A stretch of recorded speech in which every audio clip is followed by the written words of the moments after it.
विश्व पाठशाला YouTube channel में आपका स्वागत है। आज की इस वीडियो में लेकर आए हैं हम प्राचीन भारत के कुछ इम्पोर्टेंट क्वेश्चन जो कि एग्ज़ाम में पूछे जाते हैं।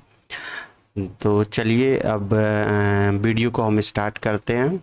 तो सबसे पहला क्वेश्चन है हमारा कि निम्न में से बाणभट्ट ने किसे महाराजाधिराज और हूण नामक सियारों के लिए एक शेर कहा है? तो इसका करेक्ट आंसर है वह है प्रभकाल वर्धन।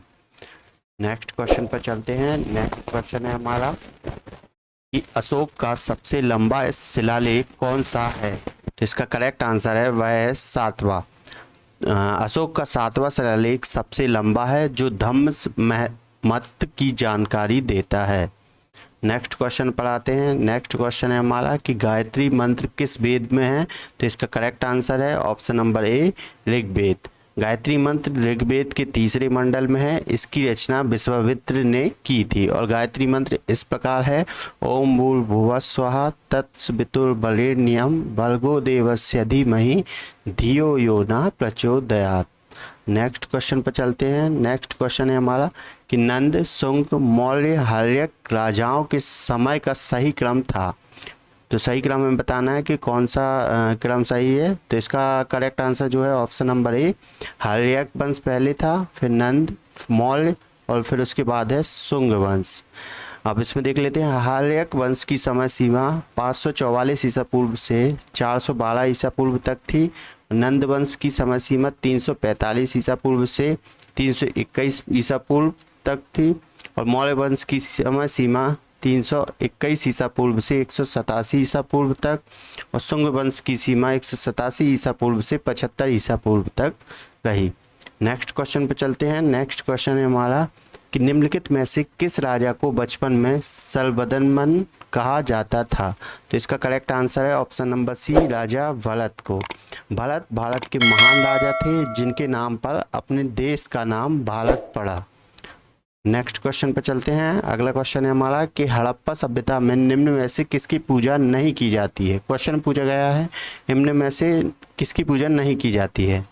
तो शिव की पूजा की जाती थी, मातृ देवी की भी पूजा होती थी, पीपल वृक्ष की भी पूजा होती थी। तो ऑप्शन नंबर सी भगवान विष्णु की पूजा नहीं होती थी। यह हमारा करेक्ट आंसर होगा।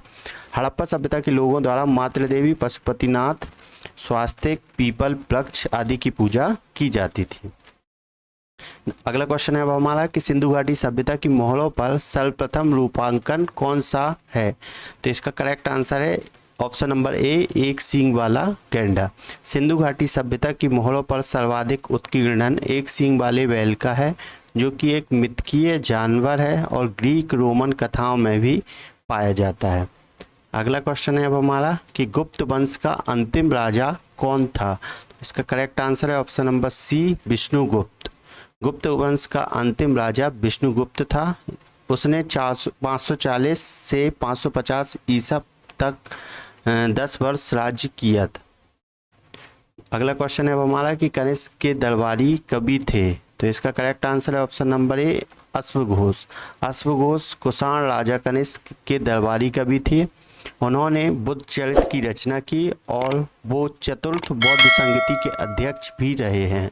तो इससे दो इम्पोर्टेंट क्वेश्चन भी हमने देख लिए कि बुद्ध चरित्र की रचना की और वह चतुर्थ बौद्ध संगति के अध्यक्ष भी रहे हैं अश्वघोष। अगला क्वेश्चन है हमारा कि पुष्पकलावती किस महाजनपद की राजधानी थी? तो इसका करेक्ट आंसर है ऑप्शन नंबर ए गांधार। अगले क्वेश्चन पर चलते हैं। अगला क्वेश्चन है हमारा कि विक्रमादित्य के शासनकाल में डाले गए सोने के सिक्कों को क्या कहा जाता था? तो इसका करेक्ट आंसर है ऑप्शन नंबर डी दीनार। चंद्रगुप्त विक्रमादित्य ने बहुत बड़ी संख्या में सोने के सिक्के चलवाए जिन्हें दीनार कहा जाता था। अगला क्वेश्चन है कि स्कंदगुप्त ने सौराष्ट्र का गवर्नर किसे नियुक्त किया? इसका करेक्ट आंसर है ऑप्शन नंबर बी पर्णदत्त। अगले क्वेश्चन पर चलते हैं। अगला क्वेश्चन है हमारा कि रुई उत्पादन के प्रथम अवशेष कहाँ से प्राप्त हुए? इसका करेक्ट आंसर है option number C. Next question है अब हमारा कि सिंधु घाटी सभ्यता में महान स्नानागार कहाँ से प्राप्त हुआ? इसका करेक्ट आंसर है ऑप्शन नंबर ए। महान स्नानागार मोहनजोदड़ो से प्राप्त हुआ और जो 11.88 मीटर लंबा, 7.01 मीटर चौड़ा और 2.43 मीटर ऊंचा है। नेक्स्ट क्वेश्चन है हमारा कि मंदिर बनाने की पंचायतन कला का प्रथम नमूना है। तो इसका करेक्ट आंसर ऑप्शन नंबर ए, दशावतार मंदिर देवगढ़ में। पंचायतन कला का प्रथम नमूना देवगढ़ का दशावतार मंदिर है, यह गुप्त काल के दौरान बना। अगला क्वेश्चन है अब हमारा कि ग्रीक रोमन साहित्य में चंद्रगुप्त मौर्य को सैंड्रोकोटस कहा गया, इसका उल्लेख सर्वप्रथम किसने किया? इसका करेक्ट आंसर है option number D, William Jones.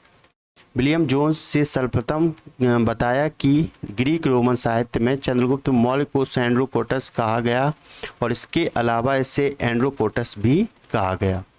अगला क्वेश्चन है अब हमारा कि बौद्ध धर्म का महायान और हीनयान में विभाजन किस संगति में हुआ था? इसका करेक्ट आंसर है चतुर्थ संगति। बौद्ध धर्म का महायान और हीनयान में विभाजन चतुर्थ बौद्ध संगति में हुआ। यह 72 ईस्वी में कश्मीर के कुंडल वन में हुई। इसके अध्यक्ष वसुमित्र और उपाध्यक्ष अश्वघोष थे। नेक्स्ट क्वेश्चन है हमारा कि निम्नलिखित में से कौन सा स्थल बनास संस्कृति का उदाहरण है? तो इसका करेक्ट आंसर है ऑप्शन नंबर ए, महत्वपूर्ण गैर हड़प्पा ताम्रपाषाण संस्कृति है दक्षिण पूर्व राजस्थान में बनास संस्कृति।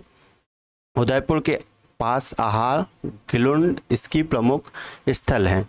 कायथा संस्कृति चंबल में, कायथा मध्य प्रदेश में इसके प्रमुख स्थल हैं। और मालवा संस्कृति तीसरी पश्चिमी मध्य प्रदेश में नवदा टोली के पास एक महत्वपूर्ण स्थल के रूप में।